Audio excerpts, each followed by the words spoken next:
हज़रत इस्माईल अलैहिस्सलाम की बीवी अम्मारा को तलाक क्यों हुई? हज़रत इस्माईल अलैहिस्सलाम ने अपने वालिद के कहने पर अपनी बीवी को तलाक क्यों दी? बिस्मिल्लाहिर्रहमानिर्रहीम। अस्सलामु अलैकुम नाज़रीन। शुरू अल्लाह के नाम से जो बड़ा मेहरबान नहायत रहम करने वाला है। नाज़रीन, आज हम आपको बताएंगे कि हज़रत इस्माईल अलैहिस्सलाम ने अपने वालिद के कहने पर तलाक क्यों दी। हज़रत रेला अलैहिस्सलाम कौन थी और उसके साथ हज़रत इस्माईल अलैहिस्सलाम का सलूक क्या था, और हज़रत इस्माईल अलैहिस्सलाम की बीवी को तलाक होने के बाद वो कहाँ पर रही, और हज़रत मोहम्मद सल्लल्लाहु अलैहि वसल्लम हज़रत इस्माईल अलैहिस्सलाम की कौन सी बीवी से हैं, और ये जो आगे नस्ल चली है मुसलमानों की ये कौन से नबी से है, और हज़रत इस्माईल अलैहिस्सलाम की कौन सी बीवी से है, और मक्का मदीना किस तरह से आबाद हुआ और किस तरह से खाना काबा की तमीर की गई। और इसके अलावा हज़रत इब्राहीम अलैहिस्सलाम जो कि हज़रत इस्माईल अलैहिस्सलाम के वालिद मोहतरम थे, वो किस तरह से अपनी बीवी को रेगिस्तान में छोड़कर वापस चले गए, और उनकी परवरिश और उनके खाने पीने का सारा सामान किस तरह से पैदा हुआ। तो चलते हैं वीडियो की तरफ और तमाम हक़ाइक़ से आगाह करते हैं। जैसा कि आपको पता है कि अल्लाह के बंदे और रसूल अल्लाह ताला के बरगज़ीदा और नेक बंदे होते हैं, और वो अल्लाह ताला के हर हुक्म पर अमल करते हैं। हज़रत इस्माईल अलैहिस्सलाम भी अल्लाह के नबियों में से एक बरगज़ीदा और बहुत ही प्यारे नबी थे। उन्होंने अपनी तमाम ज़िंदगी अल्लाह ताला के हुक्म पर गुजारी। उन्होंने हर एक कदम अल्लाह के हुक्म पर गुजारा। तो उनके ऊपर सारी ज़िंदगी बहुत सारी आजमाइशें रहीं, जिनमें से उनके ऊपर ये भी एक आजमाइश थी कि अल्लाह ताला ने उनको औलाद बुढ़ापे में अता की, और औलाद अता करने के बाद अल्लाह ताला ने फिर उसकी कुर्बानी मांग ली। वाक़या कुछ यूँ शुरू होता है कि हज़रत इब्राहीम अलैहिस्सलाम अल्लाह ताला से दुआ मांगते रहे, और जब अल्लाह ताला ने बूढ़े होने के बावजूद औलाद अता नहीं की, तो हज़रत इब्राहीम अलैहिस्सलाम तंग दिल और परेशान नहीं हुए, बल्कि कनात इख्तियार की और अल्लाह ताला की रज़ा पर राज़ी रहे और अल्लाह ताला से दुआ करते रहे। आखिरकार वक्त गुज़रता गया, आखिरकार अल्लाह ताला अपने रसूल की आजमाइश लेकर उन पर मेहरबान हुआ, और अल्लाह ताला ने अपनी रहमत से आपको बेटा इस्माईल अता किया। जब आपका बेटा पैदा हुआ तो अल्लाह ताला ने फिर आजमाइश शुरू कर दी, और हज़रत इब्राहीम अलैहिस्सलाम को हुक्म दिया कि हाजरा बीबी जो कि इस्माईल अलैहिस्सलाम की वालदा थी, और अपने बेटे को एक बियाबान रेगिस्तान में छोड़ आओ। जब आपने ये हुक्म पर अमल किया और अपने बेटे को बियाबान रेगिस्तान में छोड़ आए, वहाँ पर कोई भी चीज़ नहीं थी, ना कोई दरख्त था, ना पानी था, ना वहाँ पर कोई चरिंद परिंद थी, सिर्फ़ अल्लाह की ज़ात और हज़रत इस्माईल और हाजरा बीबी थी। जब छोड़कर वापस आ गए तो हाजरा बीबी ने देखा कि जब खुराक और पानी ख़त्म हो गया है, तो वो पानी की तलाश में इधर उधर निकली। जब उनको पानी न मिला तो जब वो आखिरी बार वापस आई तो हज़रत इस्माईल अलैहिस्सलाम रेगिस्तान में एड़ियाँ रगड़ रहे थे, और रेगिस्तान में एड़ियाँ रगड़ने के दौरान वहाँ से अल्लाह के हुक्म से एक चश्मा फूटा, जिससे पानी तेज़ी से निकल रहा था। आपने अल्लाह ताला कि इस कारनामे पर शुक्र अदा किया और अल्लाह ताला के सामने सजदा रेज़ हो गई, और उसके बाद आपने अपने बेटे हज़रत इस्माईल अलैहिस्सलाम को पानी पिलाया। हज़रत इस्माईल अलैहिस्सलाम को पानी पिलाने के बाद हाजरा बीबी ने अल्लाह ताला का शुक्र अदा किया, और उस कुएं के गिर्द पत्थरों की मंडेर बना दी, और पानी पड़ता ही जा रहा था। आपने कहा ज़मज़म, जिसकी वजह से पानी ठहर गया। ज़मज़म का मतलब है पानी ठहर जा, ठहर जा। इस वजह से उस कुएं का नाम आज भी आबे ज़मज़म कहा जाता है, और अल्लाह ताला की तरफ से एक नेक तोहफ़ा और अपनी उम्मत के लिए अच्छा वसीला था।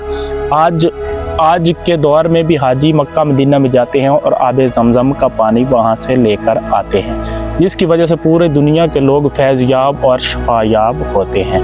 आपने उस कुएं को रोक दिया। जब कुआं रुक गया तो अल्लाह के हुक्म से वहाँ पर काफ़िले आने लगे। जब काफ़िले वालों ने देखा कि वहाँ पर एक परिंदा घूम रहा है तो उन्हें गुमान हुआ तो वाकई यहाँ पर कोई न कोई पानी और खुराक का सिस्टम है। तो वो लोग जब कुएं के पास पहुँचे तो हज़रत हाजरा बीबी से इजाज़त लेकर वहीं आबाद हो गए और वो देखते ही देखते बड़ा एक शहर मक्का और बड़ा मुअज़्ज़ज़ शहर बन गया। जब मुअज़्ज़ज़ शहर बन गया तो हज़रत इस्माईल अलैहिस्सलाम बड़े हुए।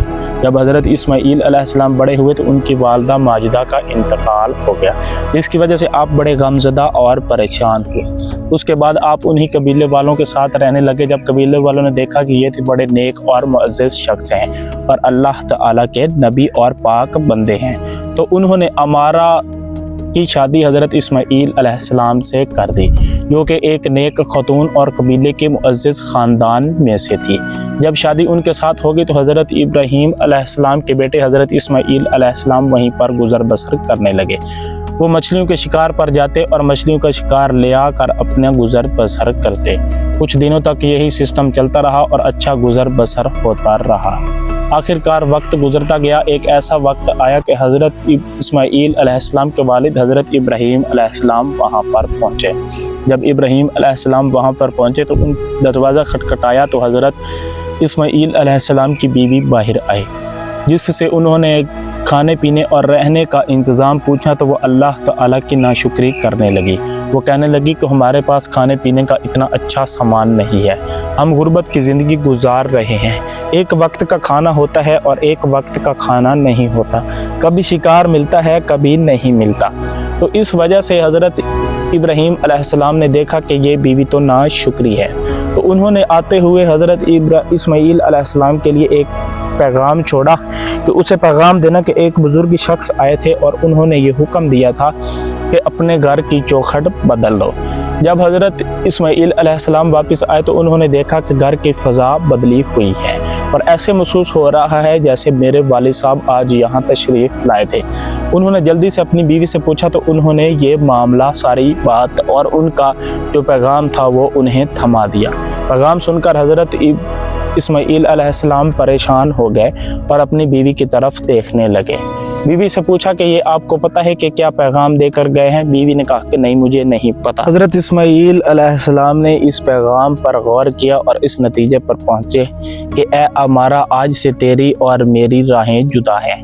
वो बुज़ुर्ग मेरे बाप थे और उन्होंने ये पैगाम दिया है कि मैं आपको छोड़ दूँ, तो लिहाजा आप आज से मेरी तरफ से आपको तलाक है।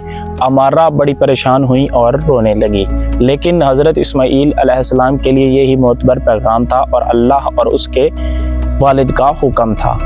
उसके बाद हज़रत इस्माईल अलैहिस्सलाम मामूल की ज़िंदगी गुज़र बसर करने लगे। उसी तरह से शिकार पर जाते और वहाँ से मछलियाँ पकड़ कर लाते।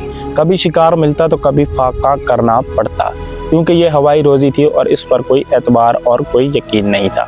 जब काफ़ी अरसा गुजर गया और वहाँ के रहने वाले लोगों और मोतबर कबीलों ने देखा कि हज़रत इस्माईल अलैहिस्सलाम तो बड़े नेक और अल्लाह के बरगज़ीदा बंदे हैं, अपनी मेहनत की कमाई खर के खाते हैं और अल्लाह ताला की याद में मसरूफ़ रहते हैं, तो उन्होंने कहा कि क्यों न इसकी शादी किसी और औरत से कर दी जाए।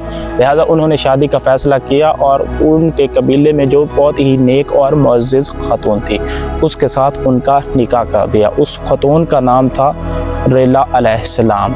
रैला अलैहिस्सलाम हज़रत इस्माईल अलैहिस्सलाम की बीवी बनी। जब हज़रत इस्माईल अलैहिस्सलाम की बीवी बन गई और हज़रत इब्राहीम अलैहिस्सलाम को फिर से इत्फाक हुआ और उनको अपने बेटे की जुदाई परेशान करने लगी, तो वो फिर से दोबारा उनसे मिलने चले गए। जब उनसे मिलने के लिए गए तो हज़रत इब्राहीम अलैहिस्सलाम ने दरवाज़ा खटखटाया तो एक और औरत बाहर आई। उससे भी हज़रत इब्राहीम अलैहिस्सलाम ने वही सवाल पूछा जो पहली बीवी से पूछा था। वो बड़ी मुतमिन नज़र आई और खुश हुई और अल्लाह ताला का शुक्र अदा किया और ये बताया कि हमारा गुज़र बसर अच्छा हो रहा है, हम अल्लाह ताला के शुक्र गुज़ार हैं। हज़रत इस्माईल अलैहिस्सलाम के आने से पहले ही हज़रत इब्राहीम अलैहिस्सलाम वापस आ गए और हज़रत इब्राहीम अलैहिस्सलाम हज़रत इस्माईल अलैहिस्सलाम के लिए ये पैगाम छोड़ कर आए कि उन्हें मेरा दुआ सलाम देना और उनसे कहना कि अपने घर की चौखट बरकरार रखें। जब हज़रत इब्राहीम अलैहिस्सलाम के बेटे हज़रत इस्माईल अलैहिस्सलाम वापस आए तो उन्होंने हाल हवाल दरियाफ्त किया। रैला अलैहिस्सलाम ने यह सारा माजरा सुनाया और उनको ये भी बताया कि वो बूढ़े और बुज़ुर्ग शख्स ये पैगाम देकर गए हैं। हज़रत इब्राहीम अलैहिस्सलाम बड़े खुश हुए और अपनी बीवी को बताया कि वे मेरे वालिद मोहतरम थे। अल्लाह का शुक्र है मुझे आपकी तरह एक बीवी अल्लाह ने नेक अता की है जो अल्लाह का शुक्र गुज़ार और अल्लाह का हर वक्त शुक्रगुजार रहने वाली औरत है और अपने ससुर और अपने खावंद की तरह अल्लाह की फरमाबरदारी करती है और कनात इख्तियार करती है। इस कनात और अल्लाह ताला की शुक्रगुजारी के नतीजे में रेला अलैहिस्सलाम को ये एजाज़ हासिल हुआ कि आपके वतन से हज़रत इब्राहीम अलैहिस्सलाम के बेटे हज़रत इस्माईल अलैहिस्सलाम को 12 बच्चे यानी बेटे और एक बेटी पैदा हुई। याद रखिएगा कि इसी 12 बच्चों में से हज़रत मोहम्मद सल्लल्लाहु अलैहि वसल्लम और ख़ानदान कुरैश पैदा हुआ, जिसमें से ये मुसलमान और इतनी अजीम उम्मत पैदा हुई। तो नाज़रीन, हमें इस वीडियो से सबक मिलता है कि हमें अल्लाह ताला का शुक्रगुजार होना चाहिए, चाहे हम कितने भी भूख और अफलास में मुब्तला हों, क्योंकि अल्लाह ताला भूख और अफलास में मुब्तला करके अपने बंदों से इम्तिहान लेता है और इसके अलावा अपने बंदों को आजमाता है।